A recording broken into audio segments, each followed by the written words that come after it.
قرآن نے کافر کہا ہے، ہم وہی دوہرا رہے ہیں۔ کلمہ پڑھنے والوں کو اور کس نے قتل کیا؟ کلمہ پڑھنے والے کو قتل کرنا جائز ہے؟ بھائی مفتی صاحب سے فتویٰ آپ لیجئے کہ کلمہ پڑھنے والے کو قتل کرنا جائز ہے، تو مفتی صاحب فوراً فتوے کا رخ بدل دیں گے۔ کیسا کلمہ پڑھنے والا؟ اگر آپ اس طرح سے مسئلہ پوچھیں گے صحیح العقیدہ مسلمان کلمہ پڑھنے والے کا قتل کرنا جائز ہے تو قلم چل جائے گا، نہیں۔ اور آپ یوں ہی پوچھ لیں گے کلمہ پڑھنے والے کا قتل جائز ہے بلا وجہ یا وجہان، تو مفتی صاحب کا قلم دوسری طرح چلے گا، یہ پھر پوچھنا شروع کر دیں گے آپ سے کیسا کلمہ پڑھنے والا ہے، کس صورت سے قتل کے لیے پوچھ رہے ہو، قصاص کا معاملہ ہے کہ ظلم کا معاملہ ہے کہ کیسا معاملہ ہے؟ لیکن میں آپ سے مطلق سوال کر رہا ہوں ان کی زبان میں، کلمہ پڑھنے والے کا قتل جائز ہے؟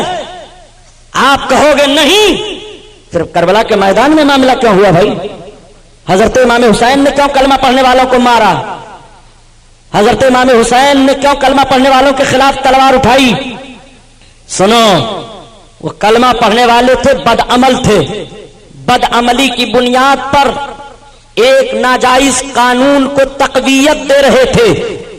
امام حسین رضی اللہ تعالیٰ عنہ کی تلوار اٹھی کہ اب چاہے سر رہے نہ رہے، بد عمل لوگ بد عملی کی بنیاد پر کسی بد عمل کو تقویت دے مسلمانوں کا کہ وہ امیر ہو جائے، میں اس کو منظور نہیں کرتا ہوں۔ بد عملوں کے خلاف امام علی مقام کی تلوار چلتی رہی، اور بد عقیدوں کے خلاف امام علی مقام کے باپ حضرت علی کی تلوار چلتی رہی۔ خارجیوں کو حضرت علی نے مارا ہے اور بد عمل یزیدیوں کو امام حسین نے مارا ہے، اور دونوں نے بتا دیا ہے کہ مومن صالح کی صلح نہ بد عمل سے ہو سکتی ہے نہ بد عقیدہ سے ہو سکتی ہے۔ اگر وہ علی کا جوہر دکھانا چاہتا ہے تو اسے خارجیوں کی طرح سے تلوار اٹھانی پڑے گی کہ جیسے خارجیوں کو علی نے مارا تھا، ایسے تمہیں اسلام کے مخالفین کے خلاف تلوار اٹھانی پڑے گی، اور حسینی ہونے کا دم بھرتا ہے عملی دنیا میں آنے کے بعد امام حسین کا کردار ادا کرنا پڑے گا۔ اعلیٰ حضرت نے کتنا اہم کام انجام دیا ہے۔ جماعت رضائے مصطفیٰ کیوں تشکیل دی گئی تھی؟ یہ لوگ تو سیاسی بنیاد پر لیڈر بن رہے تھے، کانگریس پارٹی بنا رہے تھے، فلاں پارٹی بنا رہے تھے، فلاں پارٹی بنا رہے تھے، سب ایک ہو جاؤ، انگریزوں کو بھگاؤ، چاہے اسلام کا سودا کرنا پڑے، چاہے ایمان کا سودا کرنا پڑے، چاہے یہ نعرہ لگانا پڑے کہ ہندو مسلم سکھ عیسائی سب آپس میں ہیں بھائی بھائی، چاہے جیسا نعرہ لگانا پڑے، چاہے مسجد میں ان کو لا کر کے نعرہ لگوانا پڑے، چاہے مندر میں خود جا کر کے نعرہ لگانا پڑے، یہ وطن کی حفاظت کر رہے تھے۔ امام احمد رضا قوم کی حفاظت کر رہے تھے، امام احمد رضا مذہب اسلام پر عمل کرنے والے مومنین کی حفاظت کر رہے تھے۔ جماعت رضائے مصطفیٰ بنانے کا مقصد یہ نہیں تھا کہ مجھے دلی کا لال قلعہ حاصل ہو جائے، بلکہ جماعت رضائے مصطفیٰ بنانے کا مقصد یہ تھا کہ نظام الدین محبوب الہی کی چوکھٹ پر تمہارا سر سلامت رہے، اس لیے ہم یہ جماعت بنا رہے ہیں۔ ان کے جماعت بنانے کا مقصد یہ تھا کہ دلی کے لال قلعہ پر ہمارے اقتدار کا جھنڈا لہرائے، اور امام احمد رضا خان جو جماعت بنا رہے تھے کہ مسلمانوں کے ایمان و عقیدے کی حفاظت ہوتی رہے، ایمان و عقیدہ محفوظ ہے تو ملک محفوظ رہے گا، وطن محفوظ رہے گا، گھر محفوظ رہے گا، اور ایمان و عقیدہ سلامت رہی ہے تو ملک کی سلامتی سے تمہارا کوئی فائدہ نہیں ہوگا۔ امام احمد رضا کی فکر یہ تھی، اس نوعیت پر اس جماعت کی تاریخ مرتب کی گئی تھی، اور ضرورت ہے ہندوستان میں اگر آبرومندانہ جیون بتانا چاہتے ہو تو اعلیٰ حضرت عظیم البرکت کے مشن کو اپنانا پڑے گا۔ میں عرض کر رہا تھا، میری آخری بات سن لو، آقا کریم صلی اللہ تعالی علیہ وسلم کا قریبانہ حال، میرے سرکار پل صراط کے کنارے رب سلم کی دعا مانگ رہے ہیں، امتی جنت میں جا رہے ہیں۔ مسلمانوں، سرکار کا تو اتنا کرم ہوگا، اتنا کرم ہوگا، میرے آقا ڈھونڈ ڈھونڈ کر ایک ایک پاپیوں کو خاطیوں کو بخشوائیں گے، نکالیں گے، اللہ کے رسول کرم فرمائیں گے۔ جب سرکار کا یہ کرم دیکھیں گے تو کچھ پرہیزگار بول پڑیں گے، اے فلاں گناہگار ذرا سن تو، تھوڑا سا گناہ ہم کو دے دے، ہماری نیکی لے لے۔ وہ چونک پڑے گا، ارے آپ ہم سے گناہ مانگ رہے ہیں، اپنی نیکی دے رہے ہیں، ابھی تو کوئی کسی سے منہ ملانے کے لیے تیار نہیں تھا، اور آپ اپنی نیکی ہم کو دے کر ہمارا گناہ مانگ رہے ہیں۔ ہاں ہاں، تم تھوڑا سا گناہ مجھے دے دو، میری نیکی لے لو۔ آخر ایسا کیوں؟